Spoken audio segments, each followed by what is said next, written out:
Hello everyone, मेरा नाम है डॉक्टर रश्मि। मैं एक पीडियाट्रिशियन और न्यूनेटोलॉजिस्ट हूँ। आज हम डिस्कस करेंगे एक ऐसी प्रॉब्लम के बारे में जो कि न्यूबॉर्न्स में बहुत कॉमन है और बहुत ज़्यादा मिसअंडरस्टूड प्रॉब्लम है। ये है ब्रेस्ट इंगोर्जमेंट, मतलब बच्चों के स्तन से दूध आना या बच्चों के स्तन में सूजन आना। सबसे पहला तो इससे रिलेटेड बहुत सारे मिथ्स हैं जो कि बहुत टाइम से चलते आ रहे हैं, जिसमें से पहला ये है कि ये एक बहुत ही ख़राब चीज़ होती है, किसी बच्चे को ये हुआ तो वो अच्छा नहीं होता। दूसरी चीज़, इसमें जो दूध आता है उस दूध को हमें पूरी तरह से स्क्वीज़ करके निकाल देना चाहिए। तीसरी चीज़, अगर ये दूध हम नहीं निकालेंगे तो ये बार बार बच्चे को और आता रहेगा। तो ये तीनों चीज़ें मिथ हैं, ये तीनों बातें मिथ हैं, बिल्कुल सही नहीं हैं। आज हम इसी के बारे में विस्तार में जाएं। सबसे पहले हम जानते हैं कि ये होता क्यों है। जब बच्चा माँ के पेट में रहता है तो बच्चे को माँ के थ्रू न्यूट्रिएंट्स और बहुत सारे हार्मोन्स उसकी ग्रोथ के लिए मिलते रहते हैं प्लासेंटा के थ्रू, है ना। और ये जो हार्मोन्स हैं, ये जो न्यूट्रिएंट्स है, ये बच्चे की ग्रोथ के लिए, बच्चे के बढ़ने के लिए, बच्चे की ऑर्गन्स के बनने के लिए बहुत ज़्यादा हेल्पफुल होते हैं। तो जब बर्थ होता है और प्लासेंटा निकल जाता है और बच्चे का ये अम्बिलिकल कॉर्ड का कनेक्शन जब टूट जाता है माँ से, तो कुछ हार्मोन्स रहते हैं जो बच्चे के ब्लड स्ट्रीम में अभी भी रह जाते हैं और उन हार्मोन्स के इफ़ेक्ट के कारण ये बच्चे को कुछ चीज़ें होती हैं, जैसे कि ब्रेस्ट में सूजन आना, जैसे कि फीमेल्स में मेंसेस का आना, या फिर वेजाइना से ब्लड आना, या फिर वाइटस डिस्चार्ज होना।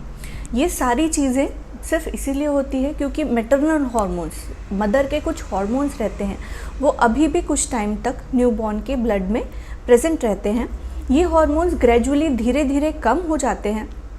2 to 4 वीक्स में ये धीरे धीरे इनका लेवल्स कम हो जाता है और इसलिए ये सारी प्रॉब्लम्स में धीरे धीरे कम हो जाती है। 5 to 20% बेबीज़ में इस सूजन के साथ कई बार मिल्क भी आता है, जिसे हम कहते हैं विचेस मिल्क। ये मिल्क सिक्रीशन और ये ब्रेस्ट का इन्लार्जमेंट होना एक प्रोलैक्टिन हार्मोन होता है जो मदर के थ्रू बच्चे में जाता है, उसके कारण ऐसा होता है। अब ऐसा नहीं है कि ये मिल्क सिक्रीशन और ब्रेस्ट एंगोर्जमेंट सिर्फ फीमेल्स में है, ये मेल और फीमेल दोनों ही बच्चों में हो सकता है और इट्स कम्प्लीटली नॉर्मल। अब हम जानते हैं कि ऐसा अगर हमारे बेबी में दिख रहा है, हमारे बेबी में ब्रेस्ट में स्वेलिंग दिख रही है, तो आप घर में क्या कर सकते हैं और क्या चीज़ें हैं जो आपको बिल्कुल भी नहीं करनी। आपको क्या करना है, सबसे पहला आपको ये जानकारी रखनी है कि ये चीज़ नॉर्मल है। आपको उसे स्क्वीज़ नहीं करना है, उससे मिल्क नहीं निकालना है। यूजुअली जो मालिश वाली दाई रहती हैं या जो घर के बड़े रहते हैं वो ये एडवाइस करते हैं कि इस मिल्क को आप स्क्वीज़ करके दबा के निकालिए, तो ऐसा आपको बिल्कुल भी नहीं करना है। ये कंडीशन कम्प्लीटली पेनलेस होती है, बच्चे को बिल्कुल पेन नहीं होता इस स्वेलिंग के कारण, और यूजुअली 2 to 3 वीक्स में ये रिजॉल्व हो जाता है। क्या चीज़ें आपको नहीं करनी है, पहला जो मैंने बताया, आपको बिल्कुल इसे स्क्वीज़ नहीं करना है। स्क्वीज़ करने से क्या होगा, आप बार बार उस ब्रेस्ट टिश्यू को स्क्वीज़ करेंगे तो उसमें बच्चे को पेन होगा, उसमें सेकेंडरी इन्फेक्शन होने के चांसेस हो सकते हैं और उसके साथ बच्चे को पस का डिस्चार्ज भी हो सकता है, बच्चे को रेडनेस भी हो सकती है। हम जानते हैं कि बच्चे में अगर ब्रेस्ट इंगोर्जमेंट है, बच्चे के स्तन में अगर सूजन है, तो कब आपको डॉक्टर से एडवाइस लेना ज़रूरी है। सबसे पहला, अगर इस सूजन के साथ बच्चे को पेन हो रहा है, आप उस एरिया को हल्का भी टच कर रहे हैं और बच्चा रो रहा है या रिंस कर रहा है, तो आपको ज़रूर अपने डॉक्टर से ओपिनियन लेना चाहिए।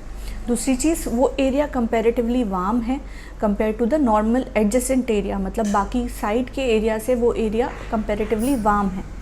वो एरिया रेड हो चुका है या फिर वहाँ से पस लाइक डिस्चार्ज आ रहा है, पस या मवाद वहाँ से आ रहा है, तो आपको तुरंत ही अपने डॉक्टर से ओपिनियन लेना चाहिए। आई होप इस वीडियो से आपको ये ज़रूर समझ आया होगा कि बच्चों में स्तन के सूजन का क्या कारण है। ये एक नॉर्मल कंडीशन है और आपको इसे किस तरह मैनेज करना चाहिए घर पे।